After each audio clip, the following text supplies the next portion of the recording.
Hello students, this is Professor Mukesh Jindal from Graphite Chemistry classes, Ajit Road, Bathinda. My contact is 9463625680.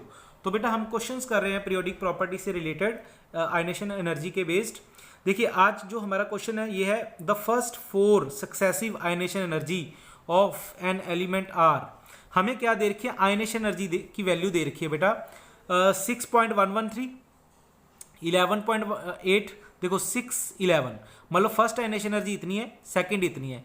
First और second में difference देखो कितना है, 5 का है, ठीक है। और थर्ड दे रखी है बेटा ये वाली 50, मतलब 11 मतलब सेकंड से जब आप थर्ड की तरफ जा रहे हो तो डिफरेंस कितना बढ़ गया, देखो 39 का हो गया। यहाँ से 5 का था और यहाँ से एकदम शार्प चेंज आ गया 39 का, ठीक है। और इसके बाद देखो कितना है डिफरेंस, 27 अपने 617 का ओनली, ठीक है। इट मीन्स दैट क्वेश्चन क्या पूछा, देखो the number of valence shell electron is, ठीक है।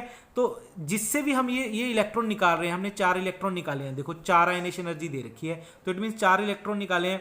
तो इन्होंने पूछा है कि ये वाला जो एलिमेंट है जिससे हमने 4 इलेक्ट्रॉन निकाले हैं बच्चे, ठीक है, इसमें इसकी वैलेंसी कितनी थी, इसकी वैलेंसी कितनी थी आपको बताना है। वैलेंसी का मतलब ये कितने इलेक्ट्रॉन छोड़ सकता था, हमने धक्के से तो 4 निकाल लिए, ये तो अलग बात है, वैसे इसकी वैलेंसी बतानी है आपको कितनी थी। मैंने आपको बताया हुआ कि कभी भी आपको ऐसा क्वेश्चन आ जाए तो बेटा आपने देखना होता है इन क्वेश्चंस में सबसे लार्जेस्ट जंप कहाँ पे आ रहा है। जहाँ पे लार्जेस्ट जंप आ रहा है वो उसकी वैलेंसी होती है, ठीक है। जैसे देखो 6 to 11, दिस इज, देखो जब हमने फर्स्ट इलेक्ट्रॉन निकाला तो 6, ओके, दूसरा इलेक्ट्रॉन निकाला 11, ठीक है, तीसरा इलेक्ट्रॉन निकाला 50। मतलब जब आपने पहले 2 इलेक्ट्रॉन निकाले तो आपको कम आयनेशन एनर्जी देनी पड़ी, जब आपने तीसरा इलेक्ट्रॉन निकाला तो आपको बहुत ज्यादा एनर्जी देनी पड़ी, एकदम शार्प चेंज आ गया 50 का, यहाँ पे देखो 39 का शार्प चेंज आ गया। तो इट मीन्स दैट कि इसकी जो वैलेंसी है वो 2 रही होगी। मतलब ये वाला जो एलिमेंट है ये दो ही इलेक्ट्रॉन लूज कर सकता था, 1 और 2। जब हमने इसको तीसरा इलेक्ट्रॉन निकालने की कोशिश की तो हमें बहुत ज्यादा अबंडेंस अमाउंट ऑफ एनर्जी देनी पड़ी, मतलब जिसके लिए वो तैयार नहीं था। तो इट मीन्स दैट कि वो जो एलिमेंट है वो कौन सा है, मतलब जिसकी वैलेंसी 2 है, मतलब 2 पॉजिटिव वाला कोई एलिमेंट है। मतलब ये किस फैमिली का मेंबर हो सकता है, बेटा मांगे कार स्कूटर बापरे, क्योंकि ये वाले एलिमेंट्स हैं सारे जो वो 2 इलेक्ट्रॉन लूज करते हैं। तो बेटा इसका आंसर ए है, ये वाला देखो 2, नंबर ऑफ वैलेंस इलेक्ट्रॉन कितने आ गए, 2। क्लियर होगी बात।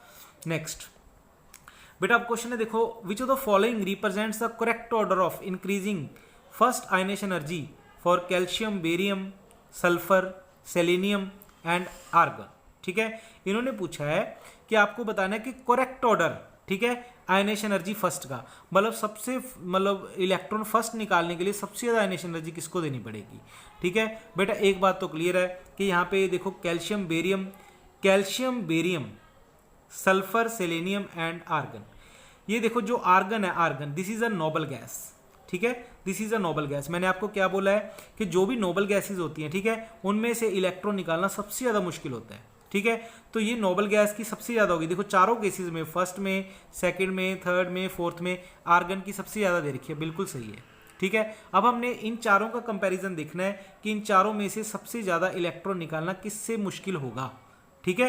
तो इसके लिए मुझे कॉपी पे आना पड़ेगा, देखो कॉपी में ध्यान से, सबसे पहले हमें लिखने पड़ेंगे एलिमेंट्स, कौन कौन से एलिमेंट है, कैल्शियम, बेरियम, फिर सल्फर, उसके बाद सेलेनियम और उसके बाद आर्गन, ठीक है।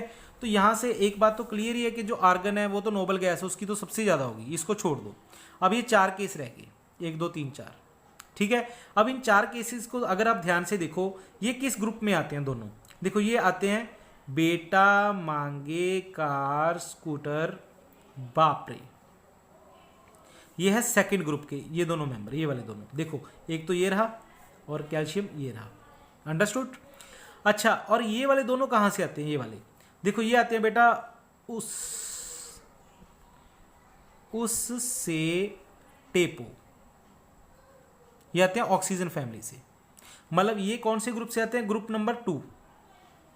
ये कौन से ग्रुप से आते हैं, ग्रुप नंबर 16, आप चेक कर लेना, ठीक है। ये ग्रुप 16 से आते हैं, ये ग्रुप 2 से आते हैं। अगर आप देखो कैल्शियम से सल्फर की तरफ जाओगे, यहां से बेरियम से सॉरी कौन सा था, बेरियम एंड सल्फर, ठीक है, बेरियम और नहीं सेलेनियम, सॉरी बेरियम से सेलेनियम। अगर आप ध्यान से देखो बच्चे एक चीज, जब हम ये पीरियड में आ गया, मतलब समझ लो ये ग्रुप सेकंड है, ये ग्रुप 16 है, तो ये पीरियड में आ गया, ये फैमिली पीरियड में आ रही है, ठीक है। तो इट मीन्स दैट जब हम पीरियड में जाते हैं बच्चे तो आयनेशन एनर्जी इंक्रीज होती है। आयनेशन एनर्जी क्या होती है? इंक्रीज होती है। तो ये तो कंफर्म्ड है कि इनकी आयनेशन एनर्जी जो होगी ऑक्सीजन फैमिली के मेंबर की, इनसे तो ज़्यादा ही होगी, ये तो क्लियर है। अब कितनी, किसकी ज़्यादा होगी किसकी कम होगी, देखो अब इनका कंपैरिजन करना है। अब ये तो कंफर्म है कि सल्फर और सेलेनियम की आयनेशन एनर्जी है वो कैल्शियम और बेरियम से ज़्यादा होगी, ये कंफर्म्ड है। अब हमने क्या देखना है कि इन दोनों की इनमें से दोनों से किसकी ज़्यादा होगी, इन दोनों में से। ऑब्वियस ही बात है बेटा, सेलेनियम की आयनेशन एनर्जी ज़्यादा होगी, क्योंकि डाउन द ग्रुप जाते हैं जब तो आयनेशन एनर्जी डिक्रीज करती है, तो सल्फर की ज़्यादा है सेलेनियम से, ठीक है। तो इसका ट्रेंड क्या बनेगा, देखो बनाते हैं। सबसे ज़्यादा तो आर्गन के, इसको तो ये तो सही है। उसके बाद सेकेंड नंबर पे किसकी आएगी सल्फर की, ठीक है। उसके बाद बेटा किसकी आएगी, सेलेनियम की, ठीक है। उसके बाद किसकी आएगी, अब देखो इन दोनों का कंपैरिजन करो, कैल्शियम और बेरियम का। देखो कैल्शियम और बेरियम में से आयनेशन एनर्जी किसकी ज़्यादा होगी, कैल्शियम की। जैसे हम डाउन द ग्रुप जाएंगे आयनेशन एनर्जी डिक्रीज करती है, इलेक्ट्रॉन निकालना आसान होता है, तो इसमें से इलेक्ट्रॉन निकालना आसान है, इसमें से मुश्किल है, तो इसको ज़्यादा देनी पड़ेगी आयनेशन एनर्जी। तो मतलब ये कैल्शियम यहाँ पे आ गया और इसके बाद आ गया बेरियम, तो इसका ये वाला ट्रेंड बनेगा, ठीक है। Barium, calcium, selenium, sulphur and argon, ठीक है। तो आप यहाँ पे देख सकते हो इसका आंसर ये है, ये वाला बेरियम, कैल्शियम, सेलेनियम, सल्फर और आर्गन, बी आंसर है इसका। समझ आ गई। उसके बाद आओ इस क्वेश्चन पे, which of the following series correctly represents relation between the elements from X to Y, ठीक है। एक्स टू वाई का रिलेशन कौन सा इनमें से जो है करेक्टली बता पा रहा है। देखो लिथियम से जब पोटाशियम की तरफ जाते हैं, इन्होंने लिख रखा है आयनेशन एनर्जी इंक्रीज होती है, बेटा ये गलत है।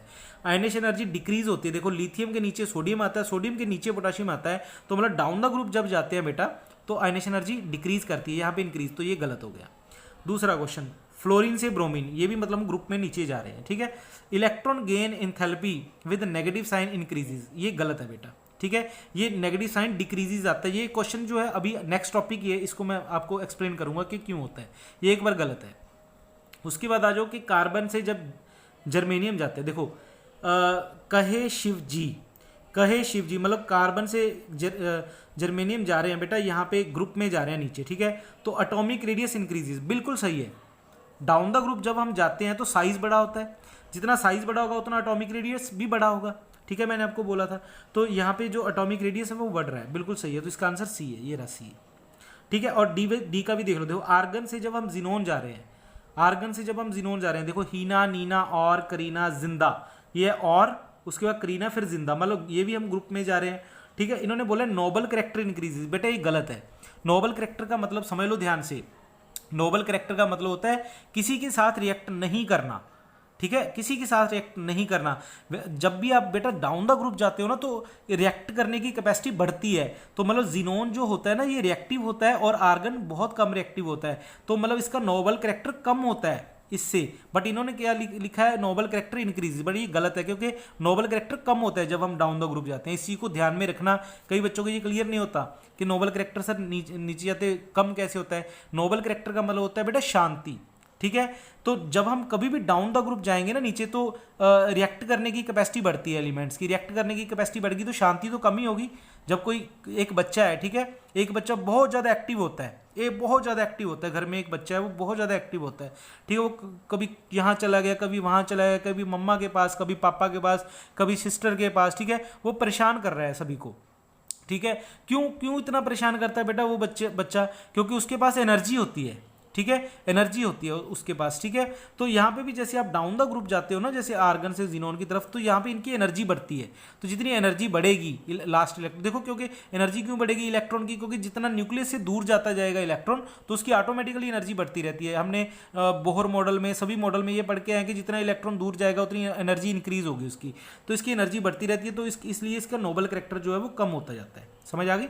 चलिए इसके बाद आ जाओ इलेक्ट्रॉन एफिनिटी, ये वाला कॉन्सेप्ट जो है वो मैं आपको नेक्स्ट लेक्चर में एक्सप्लेन करूंगा प्रॉपरली, क्योंकि अभी टाइम भी थोड़ा होने वाला है। तो ये वाले जो क्वेश्चन है आप अच्छी तरह से कर लेना, अगर आपको कोई भी डाउट हो बच्चे तो मुझसे पूछ लेना, ठीक है। Thank you very much.